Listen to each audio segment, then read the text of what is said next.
Good everyone, my name is Alex and welcome to a new review. For today I have a mid-range device from Huawei called the GR5, but this is only called the GR5 here in Canada. Anywhere in the world this would be called the 5X. So this device has been available for almost a year now.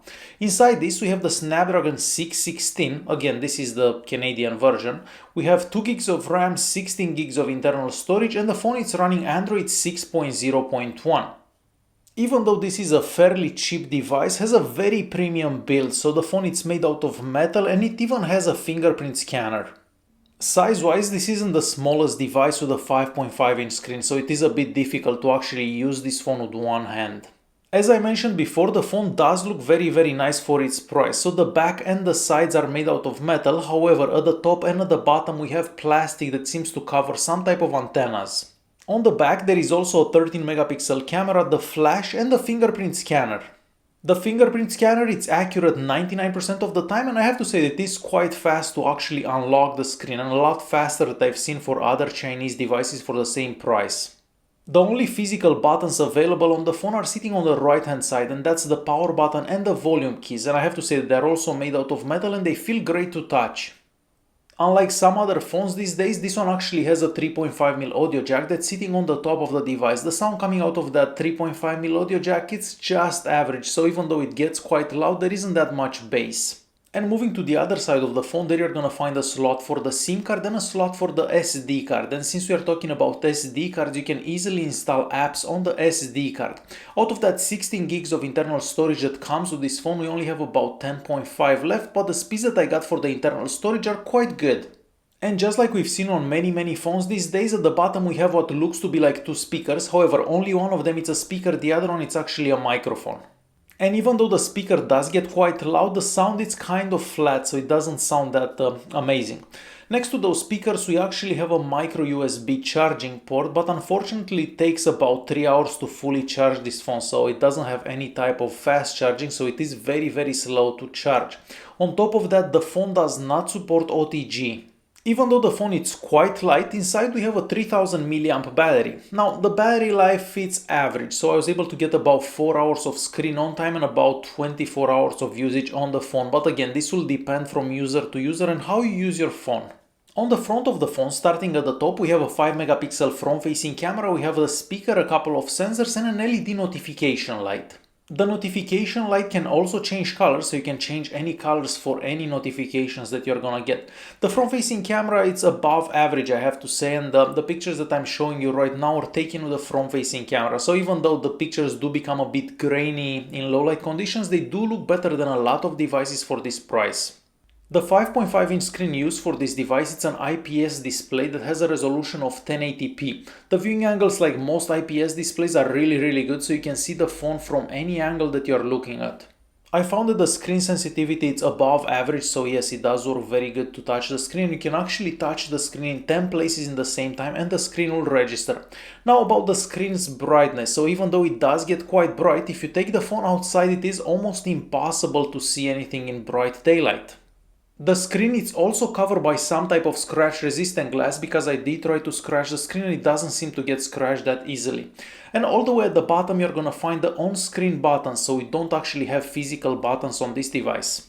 Performance wise, well, this is not the fastest phone out there, and I have to be honest, I was expecting a bit more from a phone that costs around $200. So on the Antutu benchmark we get a score of about 40,000, and on the Geekbench 4 we get a multi-core score of about 2,000. So yeah, not the absolute best scores on those benchmark tests. Now using apps like Chrome, so zooming in, zooming out, scrolling up, scrolling down, still works fairly good. Using the YouTube app also works fairly good, so watching videos, the videos do go very smooth at the maximum resolution of 1080p, and you can even play some games. But keep in mind that this is not the fastest phone out there, so even though we have an octa-core CPU, that Snapdragon 616, well, the phone is not the best out there. And leaving the performance aside, we do have a very good GPS unit inside this phone, so it only takes a couple of seconds and the phone will connect the satellites and it will not get disconnected or anything like that. So very fast to actually connect to the satellites, and of course using Google Maps also works very good. As for sensors, again, we don't have that much sensors, and again, I was expecting a bit more considering that the phone costs about $200. So a bit disappointing for sensors in my opinion. Connectivity wise, the phone can connect to the 4G networks, but we don't have dual band Wi-Fi, so you're only going to be able to connect to the 2.4 GHz Wi-Fi bands, and again, that's a bit disappointing for the price of the phone. The speeds that I got over the 4G networks and over Wi-Fi are on par with most devices that I tried.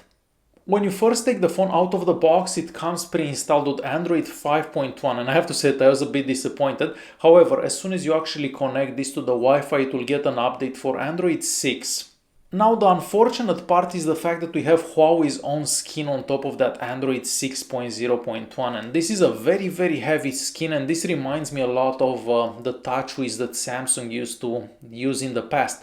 So yeah, that slows down the phone quite a lot. First of all, we don't have an app drawer, and then we have all these features that actually nobody will use that kind of slow down the phone. So you're probably better off to just install like Nova Launcher or anything like that, any other launcher from the Google Play Store, because the launcher that comes with this phone, well, the only thing that it does is to slow down the phone. As for the settings app, it is a bit different than what you're used to from seeing from stock Android devices, and there are a whole bunch of options that are hidden in there, so you're gonna actually have to look for them.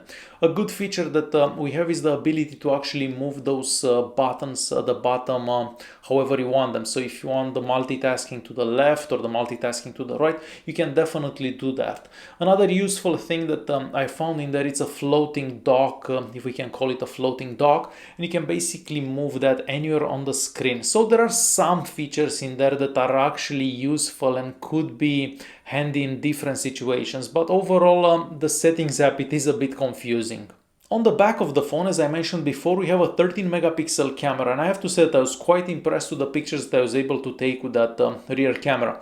Most cheaper devices these days, well, they don't do really good with low light pictures, but with this one I was actually able to take some decent looking pictures in low light conditions, and that's something good to see for a phone this cheap.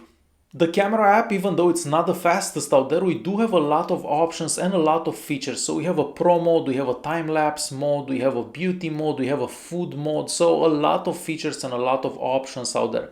If you turn the camera around to take a selfie, the phone will actually show you where you should look on the screen, so the selfie comes out nice. When you take pictures in low light, the phone will actually auto sharpen those pictures so they look their best. So a lot of options in there, and if you take your time with it, you can take some very good and decent pictures. And basically all the pictures that you've seen were taken with this phone, so you can see for yourself what this phone can do. And it's time to conclude this video. So for a phone that costs about $200, but the phone that you can actually get for free with most contracts these days, even though it's not the fastest out there, so yes, I wish it would be a bit faster, it's still a decent phone, and I'm very happy to see that the camera actually works better than a lot of cheaper devices out there. So overall you get a phone that looks really good, but not as fast. So that 2 gigs of RAM shows a lot for performance, because if we would have 3 gigs of RAM, I think the phone would actually perform much better for a lot of tasks. So yeah, you're getting a phone that looks good, but it's not the absolute fastest. So it really depends on your expectations, but for a phone that you can get for free, I guess it's good enough. Alright guys, hopefully you enjoyed this video. If you did like it, press that like button. Don't forget to subscribe, and I'll see you in the next one. Thanks for watching.